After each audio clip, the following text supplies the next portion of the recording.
Hello दोस्तों, welcome back to my channel learn classes में आप सभी को स्वागत करते हैं। यदि आप इस चैनल पर नए हैं तो प्लीज़ चैनल को सब्सक्राइब कर लीजिए, वीडियो को लाइक कर लीजिए और जो बेल आइकन है ना उसे ही प्रेस कर लीजिएगा, ताकि हम जब भी कोई वीडियो अपलोड करेंगे ना बाबू तो सबसे पहले वीडियो आपके पास पहुंचेगा। सबसे पहले, सभी को छोड़कर सबसे पहले आपके पास पहुंचेगा।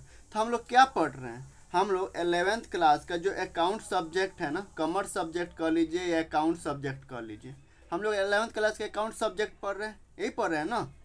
ठीक है, तो इसके अंदर यानी 11th क्लास के अकाउंट सब्जेक्ट के अंदर आज हम लोग ना एक नया चैप्टर शुरू करने जा रहे हैं। अब चैप्टर कह लीजिए, भाग कह लीजिए, लेसन कर लीजिए, पाठ कर लीजिए, जो इच्छा करे आपके मन में वो कर लीजिए। Chapter number 18। इस चैप्टर कौन सा चैप्टर है? तो चैप्टर नंबर 18 है।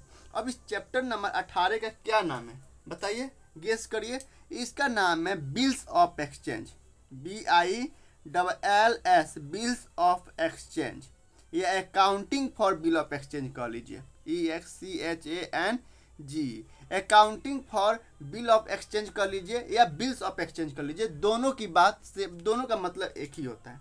अब इसमें से ना ये बिल्स में से B निकाल लीजिए, ऑफ का O निकाल लीजिए और एक्सचेंज का E निकाल लीजिए। तो इसे ना शॉर्ट में, पता है शॉर्ट में क्या कहते हैं? BOE कहते हैं। शॉर्ट फॉर्म में क्या कहते हैं? यानी शॉर्ट नाम क्या है? छोटा नाम, शॉर्टकट नहीं होता है। जैसे SMS का फुल फॉर्म क्या होता है? शॉर्ट मैसेज सर्विस होता है। इसीलिए इस बिल ऑफ एक्सचेंज का शॉर्ट नाम क्या है, छोटा नाम क्या है? तो BOE के नाम से भी हम बुलाते हैं। अब इस बिल ऑफ एक्सचेंज में ना 3 वर्ड है।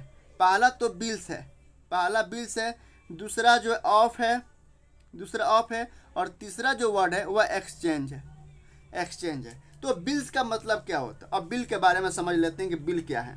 BILLS, बिल्स क्या है? बिल्स कुछ नहीं, ये बिल कहिएगा, दिल ना कि दिल कहने लगे आप, दिल नहीं, ये बिल है। ठीक है, बिल क्या है? एक पेपर है भाई, एक पेपर का टुकड़ा या एक पेपर मान लीजिए। अभी तक इसका कुछ नहीं, इसका वैल्यू 0 है। अभी तक इसका वैल्यू कितना है? इस पेपर का वैल्यू 0 है। लेकिन इसी पेपर पे जब हम नाम लिख देते हैं, नाम लिख देते हैं, एड्रेस लिख देते हैं, फिर उस पर हम अगर साइन लिख देते हैं, मतलब सिग्नेचर करवा लेते हैं, अमाउंट लिख देते हैं ना, तो फिर यह बिल जो है ना एक वैलिड पेपर बन जाता है, एक लीगल पेपर बन जाता है। क्या बन जाता है? एक लीगल पेपर बन जाता है। मतलब आप इसको मतलब अवहेलना नहीं कर सकते, ये अपने आप में एक डॉक्यूमेंट बन जाता है, लीगल पेपर बन जाता है। अगर इसका मतलब अगर अवहेलना किया जाता है, इसका अपमान किया जाता है ना, तो कोर्ट कचहरी का चक्कर भी लगवा देता है ये बिल्स, कोर्ट कचहरी का चक्कर भी लगा देता है। ठीक है, तो बिल समझ गए ना। जैसे ये बिल्स अभी कुछ नहीं लिखे हैं तो इसको हम ड्राफ्ट बोलते हैं। जब इस पर हम सब नाम अंकित कर देते हैं, एड्रेस अंकित कर देते हैं, सिग्नेचर कर देते हैं, अमाउंट फिल कर देते हैं, डेट वगैरह लिख देते हैं, यहाँ पे डेट भी बना दीजिए, डेट लिख देते हैं, तो फिर ये लीगल पेपर हो जाता है, एक स्टेटमेंट हो जाता है, एक मतलब लीगल पेपर मान लीजिए, लीगल पेपर हो जाता है। दूसरा ऑफ, ऑफ तो आपको पता ही है, ऑफ एक प्रीपोजिशन है जिसका मतलब होता है का, के, की। और एक्सचेंज तीसरा जो वर्ड है वो है एक्सचेंज, EXCHANG। एक्सचेंज का मतलब क्या होता है? अदला बदली या आदान प्रदान, आदान प्रदान, या आप कह सकते हैं अदला बदली, अदला बदली। अब क्या है एक्सचेंज? क्या? जैसे मान लीजिए आपके जेब में 500 का नोट है, और तो आप सामने वाले भैया, दुकानदार वाले भैया से क्या बोलते हैं? भैया ये ना आप ना 100 का 5 नोट एक्सचेंज कर दीजिएगा। कि आप इस 500 का नोट को एक्सचेंज करके 100 का 5 नोट कर दीजिएगा। या आप बैंक गए, बैंक मान लीजिए 500 का नोट जो है फटा हुआ है, तो आप बैंक वाले भैया सब नहीं कहते हैं भैया इसे एक्सचेंज करके दूसरा नोट कर दीजिए, दूसरा नोट दे दीजिए, मतलब इसको एक्सचेंज कर दीजिए, नहीं इसको बदली कर दीजिए, अदल बदल कर दीजिए। तो एक्सचेंज का मतलब होता है अदली बदली। यानी इस चैप्टर के अंदर बिल्स ऑफ एक्सचेंज के अंदर जो है ना, बिलों का क्या चल रहा है भाई, हमको बिलों का जो बिल है ना, बिलों का आदान प्रदान किया जाता है। यानी इसके अंदर जो है ना बिल जो है ना, ये बिल जो है ना BILLS, बिल्स जो है ना ये उछल कूद करता है। जैसे पॉपकॉर्न करता है ना, पॉपकॉर्न क्या करता है? उछल कूद करता है। कुकर में पॉपकॉर्न कभी बनाइएगा ना तो उछल कूद करता है। यानी ये इसी तरह बिल्स जो है ना कभी कूद के A के पास जाएगा, कभी B के पास जाएगा, तो कभी X के पास जाएगा, कभी Z के पास जाएगा, यानी कूद फान करता रहता है। तो आखिर में बिल्स ऑफ एक्सचेंज का अंदर होता क्या है? क्या होता है देखिए, दुकान बिजनेस के अंदर, यानी बी मतलब बिजनेस, बिजनेस के अंदर दुकानदार द्वारा यानी शॉपकीपर, SHOP शॉपकीपर, बिजनेस के अंदर दुकानदार द्वारा बेचे गए माल यानी गुड्स, बेचे गए माल के बदले यदि कस्टमर से CUSTOMER कस्टमर से पैसा नहीं आता है, यानी क्या नहीं आता है, मनी नहीं आता है, बल्कि एक डेट निकल के आता है। क्या आता है, एक डेट निकल के आता है।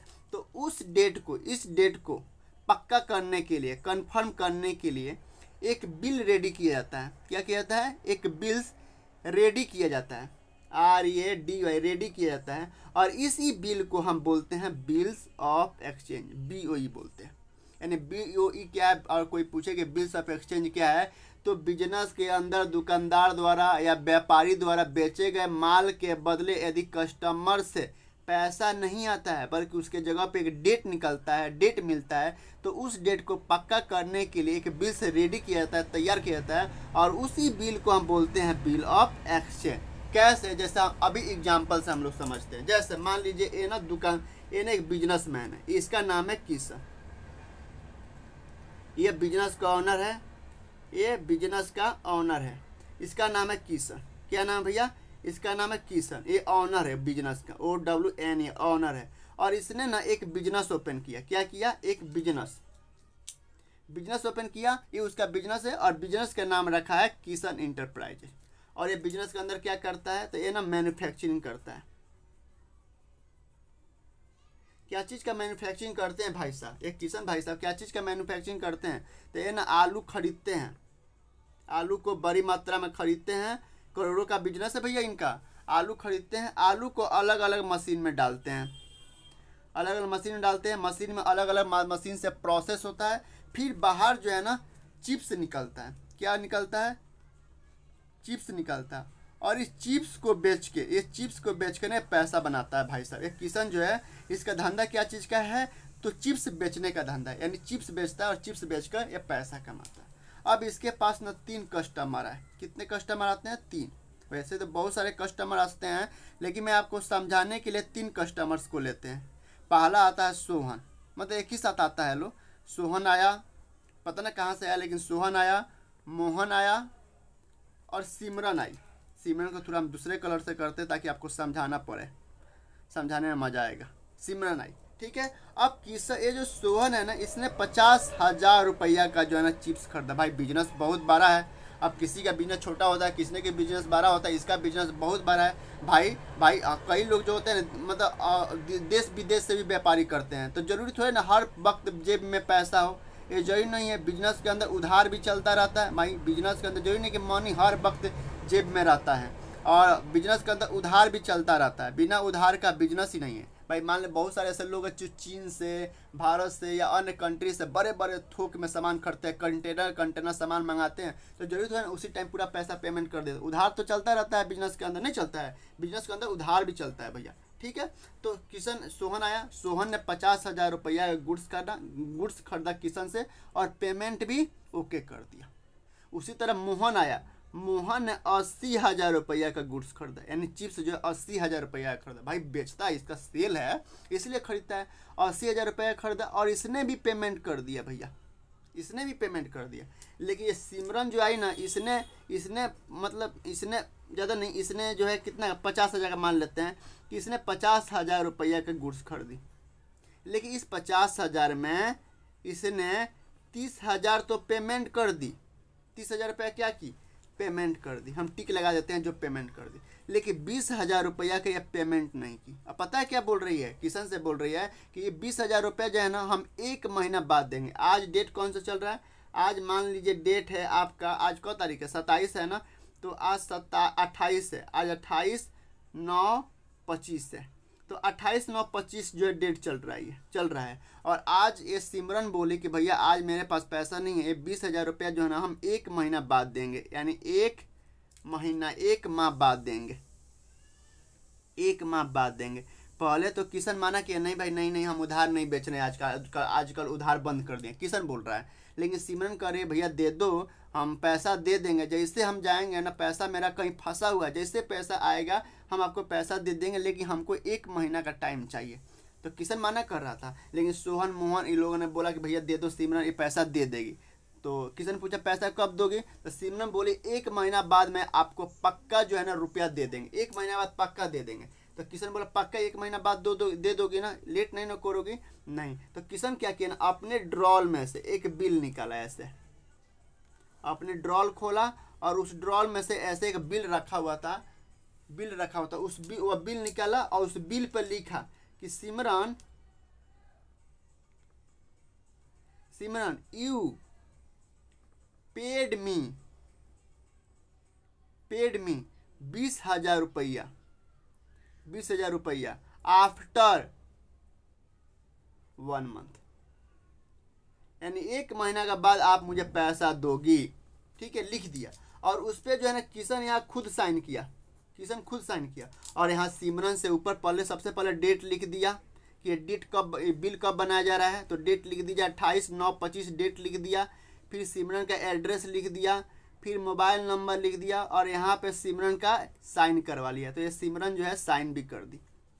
तो इसी बिल को आप बोलते हैं बिल ऑफ एक्सचेंज। अब एक बिल हो गया भैया, पैसा नहीं आया, लेकिन पैसा की जगह पे एक डेट आया, और उस डेट को पक्का करने के लिए बिल तैयार कर दिया, और इस बिल को बोलते हैं बिल ऑफ एक्सचेंज। अब ये लीगल पेपर हो गया। अगर सिमरन 1 महीना बाद पैसा नहीं देती है ना, तो इस बिल को हम कोर्ट में दिखा के, कोर्ट में या थाना में केस भी कर सकते हैं, इस बिल को लेकर केस भी कर सकते हैं। तो एक लीगल पेपर बन गया। अब सवाल उठता है कि भाई इस किशन के पास तो बिल आ गया 1 महीना के लिए, उसी तरह मान लीजिए किसी को बेचता है, कोई कहता है 3 महीना बाद पेमेंट करेंगे, कोई कहता है 30 दिन बाद पेमेंट करेंगे, कोई कहता है 5 दिन बाद पेमेंट करेंगे। तो किशन के पास तो ये बिल ऑफ एक्सचेंज आ गया। अब किशन के पास जो है 4 ऑप्शन है, कितने ऑप्शन है? 4 ऑप्शन है, OPITION 4 ऑप्शन है। कितने तरीके, मतलब कितना रास्ता है उसके पास 4 जो है ना अब रास्ता है, 4 ऑप्शन है। यानी इस बिल ऑफ एक्सचेंज के साथ वो 4 काम कर सकता है। किशन जो है, किशन के पास बिल ऑफ एक्सचेंज है, या बिल ऑफ एक्सचेंज किसके पास है? किशन के पास है। अब किशन जो है ना इसके बिल के साथ, इस बिल ऑफ एक्सचेंज के साथ 4 काम कर सकता है। पहला काम वो क्या कर सकता है? वेट करेगा। क्या करेगा? वेट करेगा कि मैच्योर जिस दिन हो जाएगा ना, उस दिन, जैसे मान लीजिए 1 महीना बाद 28 चल रहा है, तो 1 महीना बाद 28 अक्टूबर को 1 महीना हो जाएगा, तो 28 अक्टूबर तक वेट करेगा कि कब बिल मैच्योर होगा। और जैसे बिल मैच्योर होगा वो सिमरन के पास जाएगा। ये मान लीजिए सिमरन है, सिमरन के पास जाएगा और सिमरन के घर का दरवाज़ा खटखटाएगा। अब बोलेगा सिमरन ये लो, आज 1 महीना पूरा हो गया है, मेरे को बिल दिखाएगा और पैसा लेके आएगा। तो पहला काम क्या कर सकता है कि वेट कर सकता है, यानी मैच्योरिटी तक क्या कर सकता है? वेट कर सकता है। दूसरा काम वो क्या कर सकता है? बैंक से डिस्काउंटेड करा सकता है, यानी डिस्काउंटेड करा सकता है, डिस्काउंटेड फॉर बैंक, यानी बैंक से डिस्काउंट करा सकता है। अब मान लीजिए किशन से बर्दाश्त नहीं हो रहा है कि भाई 1 महीना हम क्या करेंगे, इसके पास, किशन के पास पैसे के बहुत ज़्यादा अर्जेंट आ गया, पैसा इसको ज़रूरी है। भाई किशन को 20,000 रुपये की ज़रूरत है, मतलब कुछ 18,000 19,000 रुपये की ज़रूरत है, और इसके पास पैसा है नहीं। तो चूँकि इसके पास एक बिल तो है, लेकिन बिल के क्या 1 महीना बाद पेमेंट मिलेगा, तो इस बिल को ले जाके वो बैंक से डिस्काउंट करा सकता है। यानी ये बिल जो है ना, वो बिल जो है वो बैंक को दे देगा कि बैंक भैया ये बिल आप रख लो, आप सिमरन से पैसा ले लेना और आप मुझे पैसा दे दो। तो बैंक क्या करेगा? बैंक तो फ्री में बैठा नहीं है काम करने के लिए, तो क्या करेगा? कुछ अमाउंट चार्ज करेगा। जैसे 20,000 है ना, तो उसका जो रेट चल रहा होगा, बैंक का जो रेट चल रहा होगा, उस रेट पे क्या करेगा? जैसे मान लीजिए हम एज्यूम कर रहे हैं कि वो 1,500 रुपये चार्ज किया कि भैया देखो हम मेहनत कर रहे हैं, हम जाएंगे सिमरन के पास, पैसा लेके आएंगे, तब हम तो भाई 1 महीना हमको इंतजार करना पड़ रहा है ना, हम तो आज आप ही को पैसा दे रहे हैं, 1 महीना हम इंतजार करेंगे, बैंक कर रहा है, तो इसके बदले में मैं आपसे 1,500 रुपये चार्ज करूंगा। यानी 20,000 रुपये का आप बिल दिए हो ना, तो मैं आपको 20,000 रुपये नहीं दूंगा, हम आपके 18,500 रुपये पैसा दूंगा, 18,500 ही दूंगा, 1,500 रुपये मेरा कमीशन है। तो दूसरा काम क्या कर सकता है? ये डिस्काउंटेड फॉर बैंक से डिस्काउंटेड करा सकता है। तीसरा काम क्या कर सकता है? यह इंडोर्स कर सकता है। हम पेपर चेंज कर रहे हैं, इधर जगह खत्म हो गया, इधर भर गया है, इधर हम इधर कर सकते हैं, इधर सॉरी इधर। तीसरा काम क्या कर सकता है ना, यह तीसरा काम क्या कर सकता है, इंडोर्स कर सकता है, ENDORC, इंडोर्स कर सकता है, किसी क्रेडिटर को दे सकता है। मान लीजिए किशन जो है, चूंकि इसका बिजनेस आलू चिप्स बनाने का है, तो इसने जो है ना एक पप्पू नाम के आदमी से, पप्पू नाम के किसान से इसने 20,000 रुपया का आलू खरीदा हुआ था। कितना का? 20,000 रुपया का आलू खरीदा हुआ था, लेकिन किशन जो है इस 20,000 रुपया का पप्पू को पैसा नहीं दिया था, नॉट पेड किया था। अब पप्पू जो है ना कह रहा है कि किशन आप मुझे पेमेंट दो। तो किशन क्या करेगा, जो बिल ऑफ एक्सचेंज था ना, उस बिल ऑफ एक्सचेंज को, ये बिल ऑफ एक्सचेंज BOE है, ये बिल ऑफ एक्सचेंज को क्रेडिटर को दे सकता है। क्रेडिटर, ये लो मेरे पास तो अभी जेब में पैसा है नहीं, पॉकेट में पैसा है नहीं, लेकिन आप एक काम कर सकते हो कि आप ये बिल रखो और आप सिमरन से 1 महीना बाद जाके पैसा ले लेना। तो तीसरा काम क्या कर सकता है, या इंडोर्स कर सकता है, किसी और को ट्रांसफर कर सकता है, दे सकता है, क्रेडिटर्स को या किसी और को दे सकता है। चौथा क्या काम कर सकता है, या बैंक फॉर कलेक्शन, बैंक को कलेक्शन के लिए दे सकता है, bank for collection, COLECTION, bank for collection के लिए दे सकता है। अब इसको जो है ना, अब किशन जो है ना अमेरिका जा रहा है 3 महीना के लिए, 3 मंथ के लिए, लेकिन 1 महीने के बाद तो ये बिल मैच्योर हो जाएगा, तो है नहीं यहाँ पे, तो पैसा लेगा कौन, तो ये बैंक को दे देगा कि बैंक भैया ऐसा है कि हम अमेरिका जा रहे हैं, आप मेरे बिहाफ पे जो है ना, आप जो बिल ऑफ एक्सचेंज है ना, इस बिल ऑफ एक्सचेंज को सिमरन को दिखाना और सिमरन से जाके पैसा लेके मेरे बैंक में क्रेडिट कर देना। तो चौथा काम कर सकता है कि वो बैंक को दे सकता है कलेक्शन के लिए। इसमें जो है ना बैंक चार्ज नहीं करती है, बैंक के पास ऑप्शन होता है कि वो पैसा ले सकता है। भाई बैंक तो उसी का होगा ना, किसान का ही होगा, तो इतना काम वो कर सकती है। यानी 4 काम कर सकता है बिल ऑफ एक्सचेंज के साथ किसान। अब इस बिल ऑफ एक्सचेंज के अंदर ना कुछ पार्टीज का नाम आता है, पार्टीज का नाम आता है, कुछ पार्टीज का नाम आता है। अब उस नाम को हम लोग समझ लेते हैं कि नाम क्या है। जैसे इसके अंदर आएगा ड्रॉवर, DRAW, ड्रॉवर आएगा, या मेकर आएगा, कभी कभी नाम आएगा ड्रॉवी या एक्सेप्टर नाम आएगा। तीसरा नाम आएगा कभी कभी पेई आएगा। चौथा जो आएगा वो आएगा आपका, क्या आएगा उसका, promissory note, PROMISORY, promissory note करके नाम आएगा।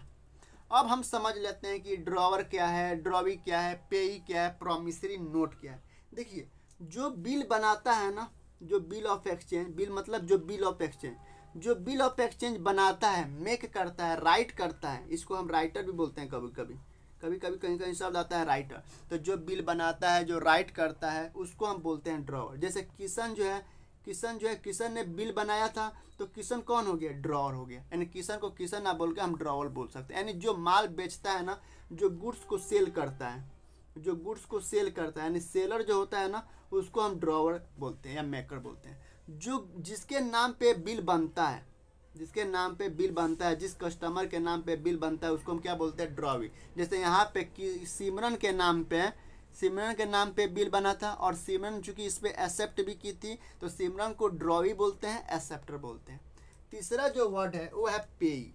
अब पेई क्या होता है, जिसके पास बिल होता है, जिसके पास ये बिल ऑफ एक्सचेंज होता है, उसी को पेमेंट मिलना होता है, तो उसको हम बोलते हैं पे। जैसे मान लीजिए अगर किशन वेट कर रहा है कि 1 महीना वेट करेंगे, उसके बाद हम पैसा लेके आएंगे, तो इस केस में ड्रॉवर ही पे ही बन जाएगा।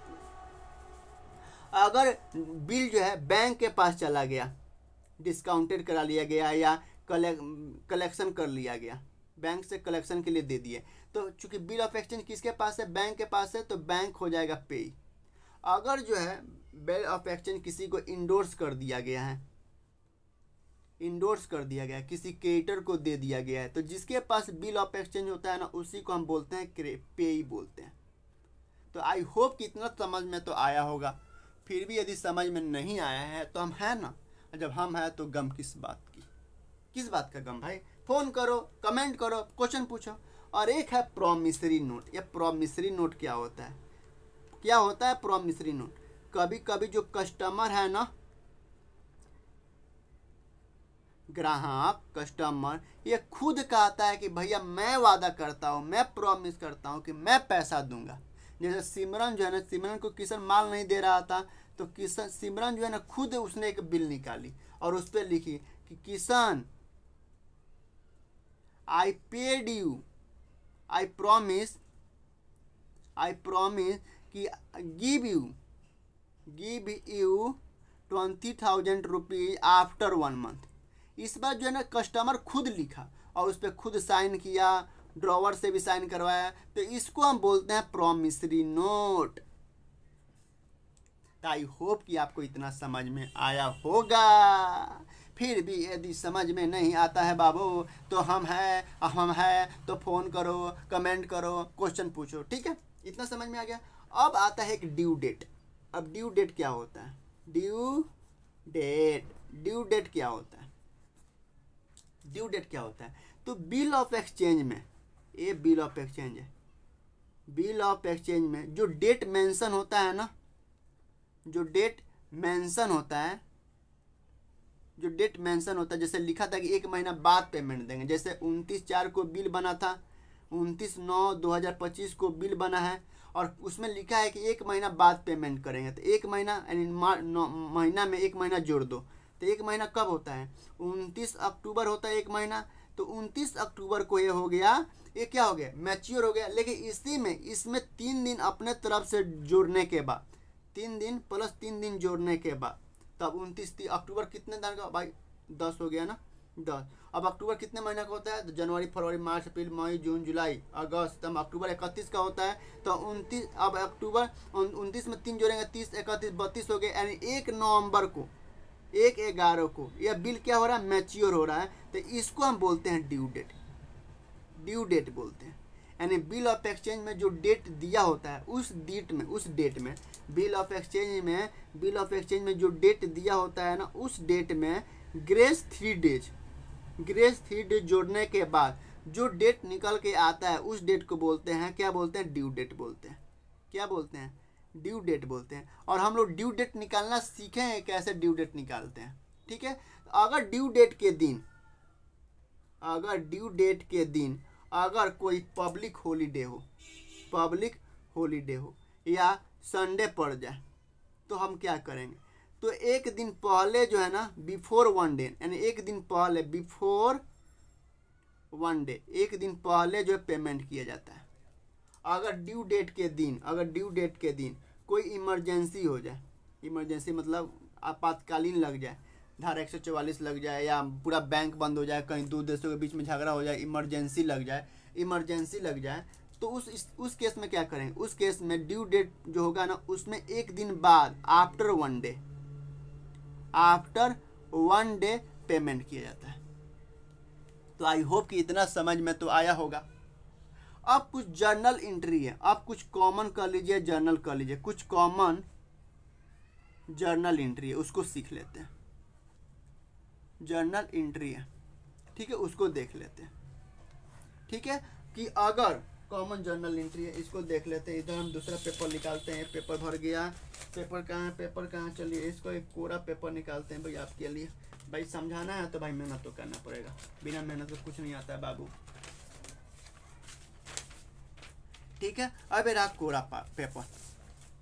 ठीक है, अब कुछ कॉमन जर्नल एंट्री है, इस पर लिख लेते हैं कॉमन, साफ लिख लेते हैं, COMMON, कॉमन जर्नल एंट्री।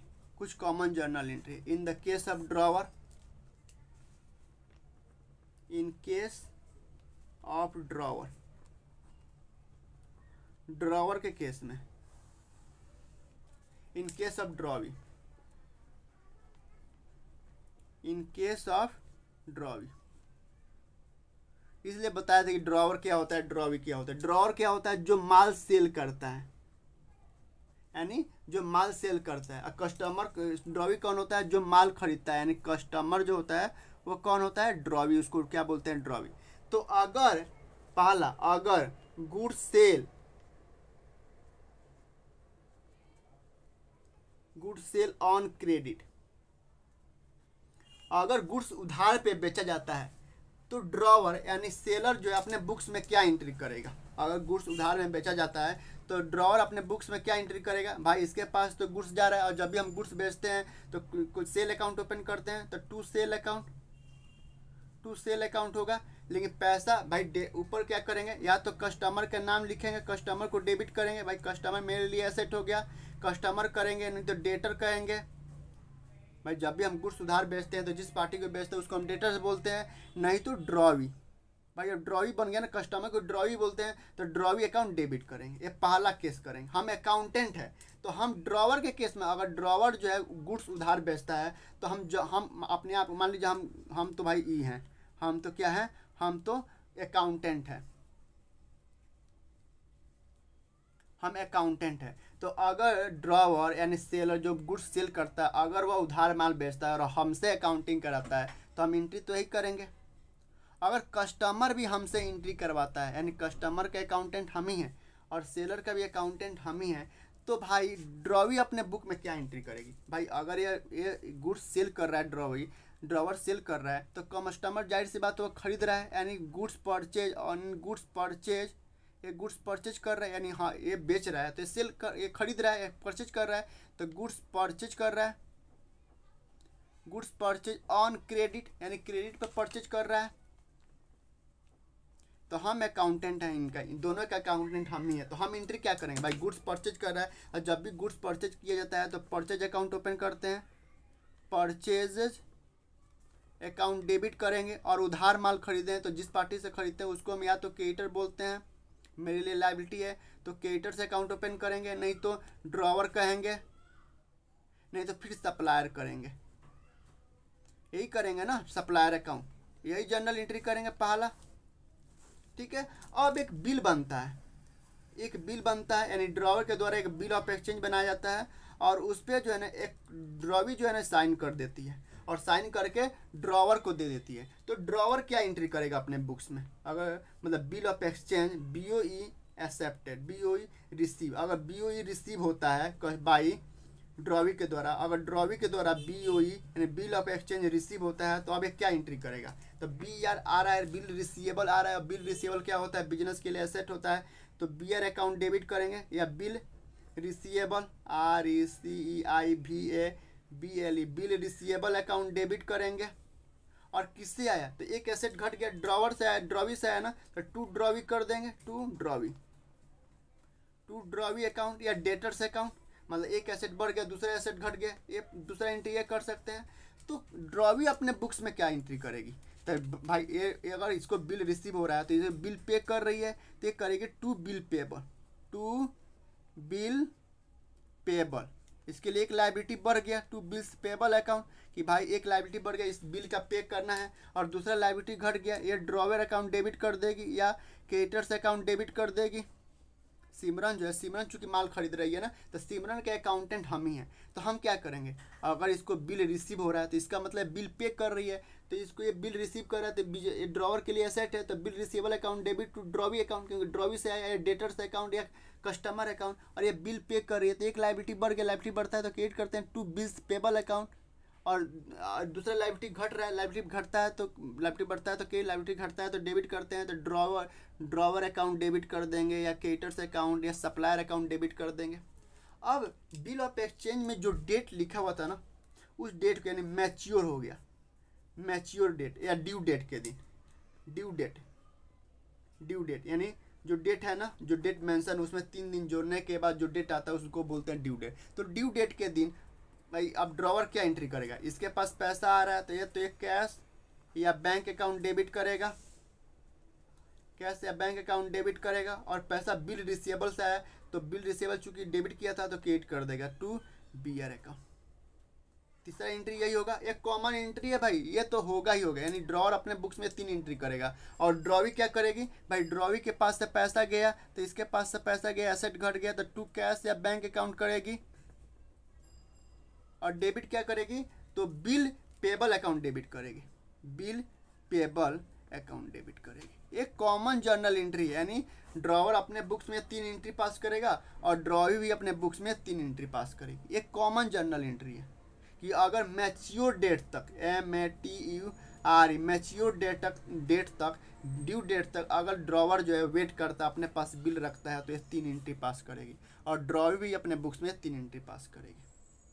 अगर वही आज इतना ही रहने देते हैं, बाकी कल हम फिर समझेंगे कि अगर वह इंडोर्स कर देता है, ड्रॉवर अगर इंडोर्स कर देता है, बैंक से डिस्काउंटेड करा लेता है तो हम क्या करेंगे, सब सीखेंगे धीरे धीरे। धैर्य रखिए भाई, धैर्य रखिए, सब हम लोग सीखेंगे, सब सीखेंगे। तो फिलहाल आज इतना ही रहने देते हैं। यदि आपको समझ में नहीं आया ना तो मुझे कमेंट जरूर करिए और मुझसे पूछिए कि भैया यहाँ मेरे को यहाँ दिक्कत है, सर मेरे को यहाँ प्रॉब्लम है, यहाँ समझ में नहीं आया। मैं कोशिश करूँगा कि और बढ़िया से बढ़िया आपको समझाऊँ, ठीक है। तो फिलहाल आज इतना ही रहने देते हैं। बाय बाय, फिर मिलते हैं। Tata bye bye, tata bye bye.